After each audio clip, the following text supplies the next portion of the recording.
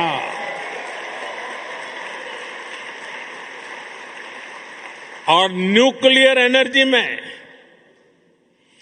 दुनिया के सबसे एडवांस फास्ट ब्रीडर रिएक्टर भी आज सफलता के साथ भारत काम कर रहा है। साथियों,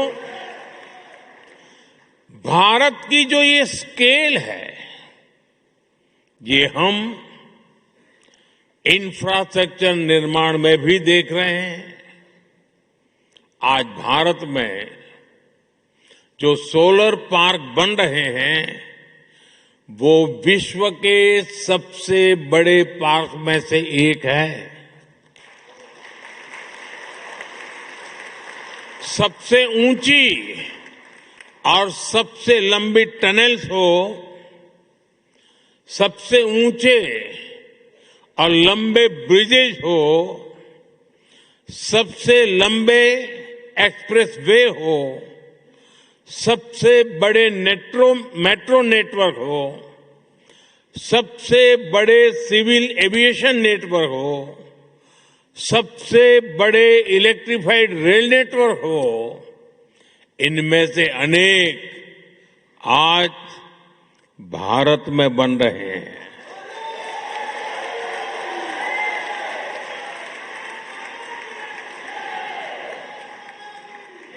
बीते सालों में भारत ने धरती से चंद्रमा की दूरी जितनी है, सुन लीजिए, धरती से चंद्रमा की जितनी दूरी है, उससे भी 11 गुना 11 टाइम अधिक ऑप्टिकल फाइबर बिछाया है।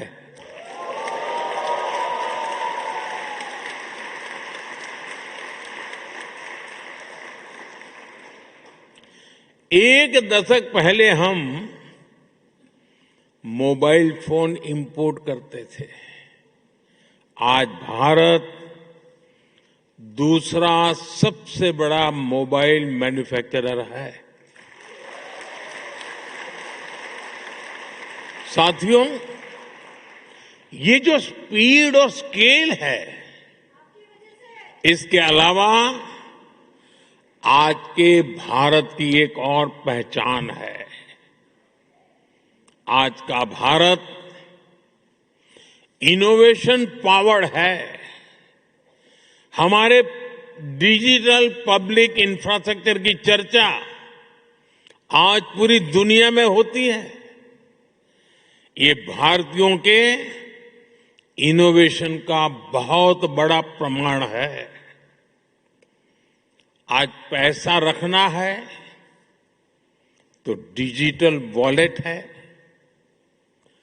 डॉक्यूमेंट रखने हैं तो डिजी लॉकर है, ट्रैवल करना है तो डिजी यात्रा है, हेल्थ केयर का लाभ लेना हो तो डिजिटल हेल्थ आईडी है।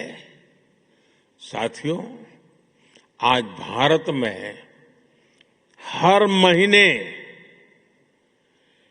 20 बिलियन से ज्यादा यूपीआई ट्रांजैक्शन होते हैं। यानी पूरी दुनिया में हो रहे डिजिटल ट्रांजैक्शन में आधे से ज्यादा केवल भारत में हो रहे हैं।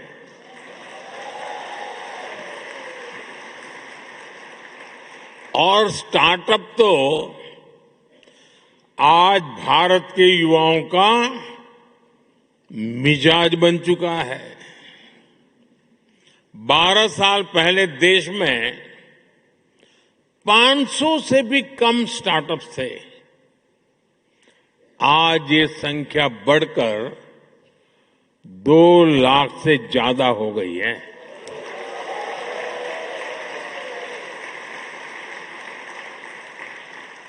और स्टार्टअप की दुनिया में भी 2014 में भारत में सिर्फ 4 यूनिकॉर्न थे। आज भारत में करीब 125 एक्टिव यूनिकॉर्न है।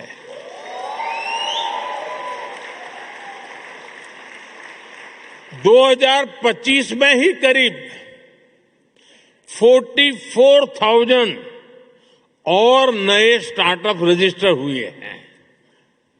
आज एआई, डिफेंस और स्पेस सेक्टर में हमारे स्टार्टअप बहुत शानदार काम कर रहे हैं। समय के साथ रिसर्च और इनोवेशन का एक कल्चर और विराट होता जा रहा है। पिछले वर्ष ही भारत में 1.25 लाख से अधिक पेटेंट्स फाइल किए गए हैं। साथियों, भारत चिप मेकिंग में, सेमी कंडक्टर सेक्टर में भी बड़े कदम उठा रहा है।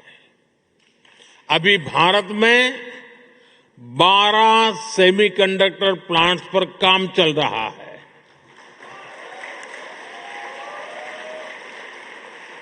इनमें से 2 प्लांट्स में प्रोडक्शन भी शुरू हो चुका है। यानी अब चिप भी design India, made in India होगी।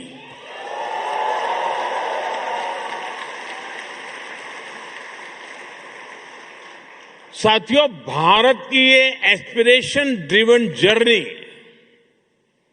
हमारी डेमोक्रेसी को भी सशक्त कर रही है।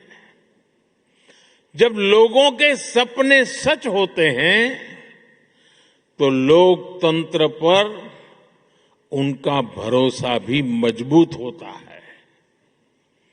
साथियों, मैं आपको हाल के विधानसभा चुनाव का उदाहरण देता हूं।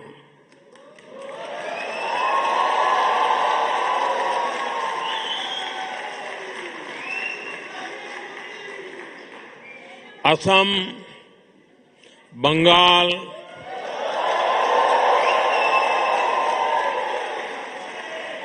क्या झालमुड़ी यहां भी पहुंच गई?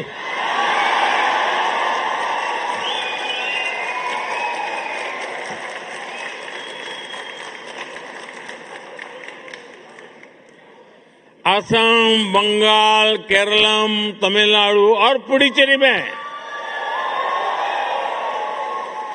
इस बार 80 से 90% तक वोटिंग हुई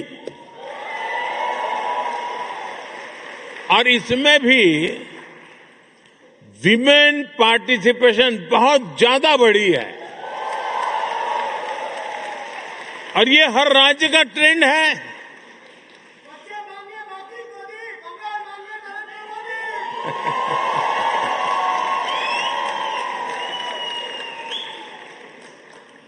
आज भारत में वोटर उत्साहित हैं, आप भी उत्साहित हैं।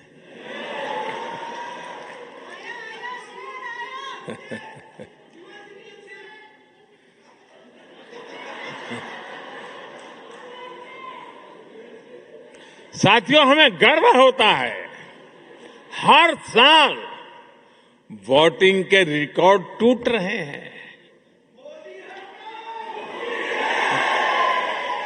साथियों, भारत में 90 करोड़ से 90 करोड़ से अधिक वोटर रजिस्टर्ड हैं।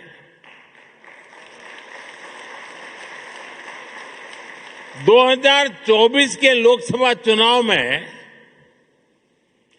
64 करोड़ लोगों ने वोट डाला,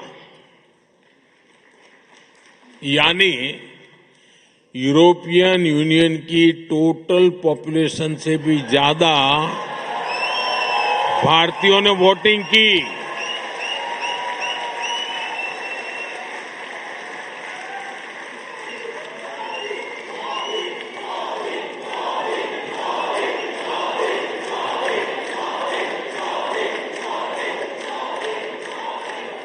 भारत अपने हर सिटीजन की डेमोक्रेटिक पार्टिसिपेशन को वैल्यू करता है और मदर ऑफ डेमोक्रेसी के रूप में ये हम सभी के लिए बहुत गर्व की बात है। साथियों, भारत जब सफल होता है तो पूरी मानवता को उसका फायदा होता है, लेकिन आज मानवता के सामने अनेक बड़ी चुनौतियां भी है। आज की दुनिया किस तरह नई नई चुनौतियों से जूझ रही है। पहले कोरोना आया, फिर युद्ध होने शुरू हो गए और अब आज की एनर्जी क्राइसिस है। ये दशक दुनिया के लिए आपदाओं का दशक बन रहा है।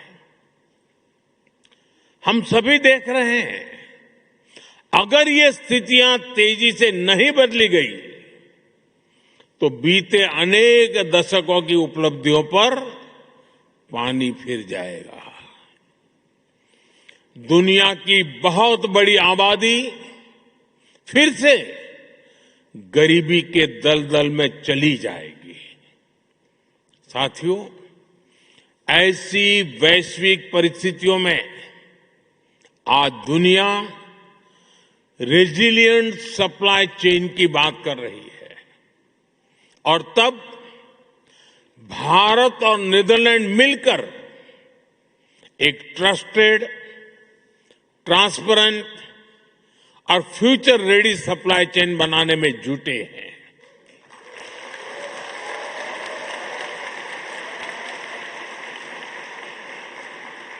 एनर्जी सिक्योरिटी से लेकर वाटर सिक्योरिटी तक नीदरलैंड्स और भारत मिलकर काम कर रहे हैं। ग्रीन हाइड्रोजन को लेकर हमारा कोऑपरेशन बहुत महत्वपूर्ण है और भारत और यूरोपियन यूनियन के बीच जो ऐतिहासिक ट्रेड एग्रीमेंट हुआ है, इससे भारत और नीदरलैंड की साझेदारी और मजबूत होगी और इसका लाभ आप सभी को भी होगा।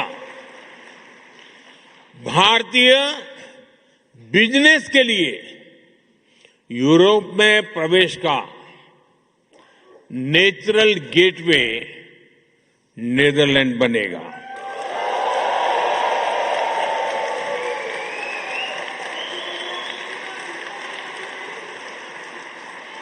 और इस जर्नी में हमारा डायस्पोरा ट्रस्टेड ब्रिज बन सकता है।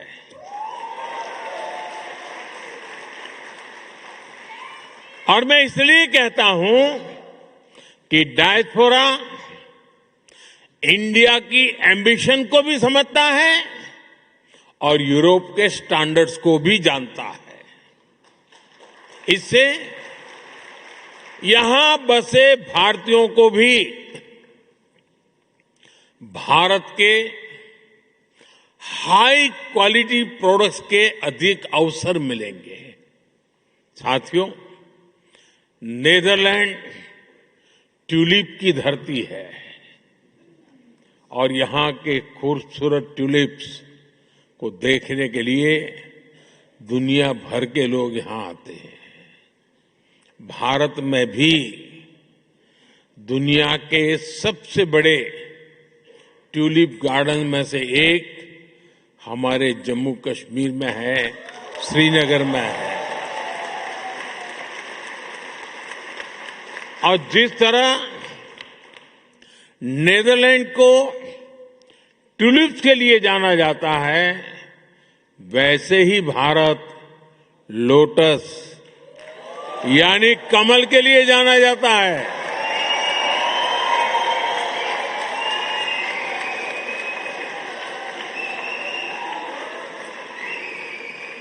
साथियों, ट्यूलिप और कमल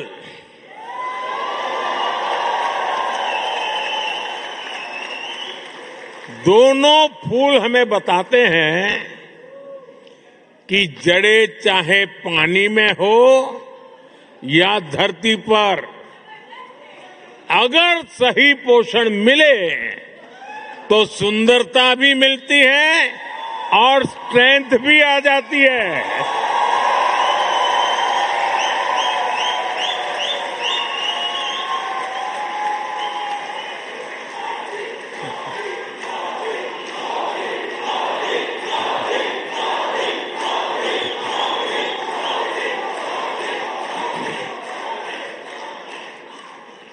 यही भारत और नीदरलैंड के बीच पार्टनरशिप का भी आधार है। साथियों, हमारे बीच दोस्ती की एक और कड़ी है जिसकी उतनी चर्चा नहीं होती, और वो है स्पोर्ट्स। हम दोनों देश स्पोर्ट्स के क्षेत्र में बहुत कुछ मिलकर कर रहे हैं। अब जैसे क्रिकेट है, नीदरलैंड की क्रिकेट में भारतीय समुदाय का बहुत बड़ा योगदान है। अभी भारत में T20 वर्ल्ड कप हुआ, उसमें नीदरलैंड की टीम ने अच्छा प्रदर्शन किया। भारत वर्ल्ड कप चैंपियन है, लेकिन भारत की टीम को भी नीदरलैंड की टीम ने बहुत बड़ी टक्कर दी थी।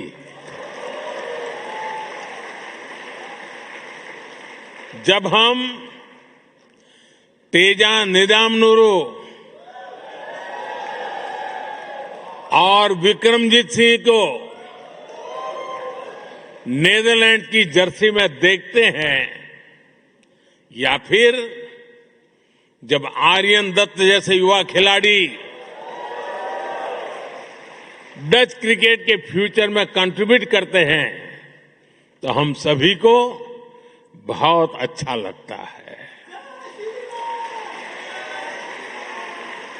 साथियों, जैसे क्रिकेट में भारतीयों का योगदान है, वैसे ही भारत की हॉकी में नीदरलैंड्स का भी बड़ा कंट्रीब्यूशन है। भारत की हॉकी को और अधिक निखारने में डच कोचिज की भी मेहनत रही है। हमारी विमेन हॉकी टीम बीते कुछ समय से शानदार परफॉर्मेंस कर रही है। इसमें कोच मरीन का अहम रोल है, और इस वर्ष तो हॉकी वर्ल्ड कप का होस्ट नीदरलैंड भी है, और आप सभी को भारत के मैच देखने तो जाना ही जाना है। ये बात पक्की है कि वर्ल्ड कप जो भी कोई जीते,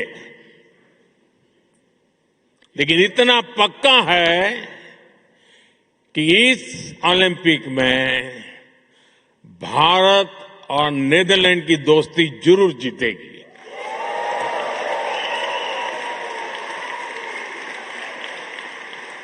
साथियों, भारत और नीदरलैंड के बीच के रिश्ते की असली ताकत आप सभी हैं।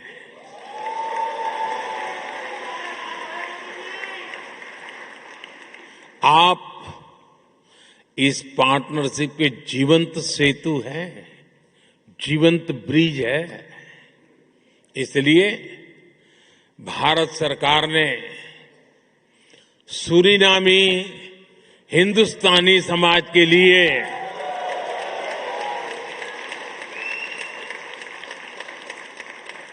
सूरीनामी हिंदुस्तानी समाज के लिए ओसीआई कार्ड की एलिजिबिलिटी चौथी पीढ़ी से बढ़ाकर छठी पीढ़ी तक कर दी है।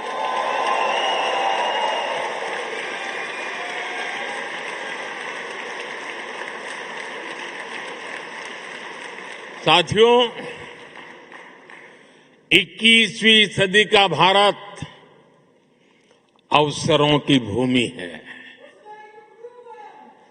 भारत टेक्नोलॉजी ड्रिवन भी है और ह्यूमैनिटी ड्रिवन भी है। भारत जितना एंशिएंट है उतना ही मॉडर्न बन रहा है। इसलिए ये समय भारत में आपके पुरखों के गांव से जुड़ने का भी है और विकसित भारत की जर्नी में भागीदारी का भी है। मैं नीदरलैंड्स में भारतीय समुदाय के सभी साथियों से कहूंगा, आप भारत में ज्यादा से ज्यादा सहयोग बढ़ाएं। इससे भारत का सामर्थ्य भी बढ़ेगा और आपके इन्वेस्टमेंट पर रिटर्न भी ज्यादा मिलेगा।